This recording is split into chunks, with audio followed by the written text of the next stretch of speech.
រំភើយរហើយប្រានបងពីទៅអីសានផាត់នាំបណ្ដាំទៅឆ្ងាយល្វើយល្វើយកណ្ដារីត្រីមកដល់ទឹងមារដីប្រាប់ថារូបស្រីនឹកបងអអអេសានខានជួបភាំងសែនរលឹករូបអ្នកបនព្រាំងសំជួបទៀតម្ដ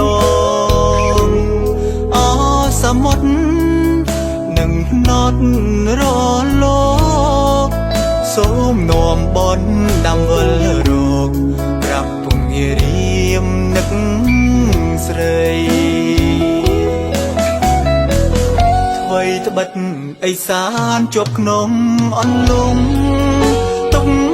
កម្មរៀមផ្ញើបណ្ដាំមើវិញមិនខានណាថ្លៃមិនក្បត់សំដីឲ្យស្រីអភ័ព្វស្នេហ៍យើងមិនត្រូវព្រាន់មិនរលន់សនសអូនដឹងអីសានឋានភូមិស្នេហ៍ស្រណងអ្វីម្លេងទេតាំងពីប្រត់ស្នេហ៍ក្រៀ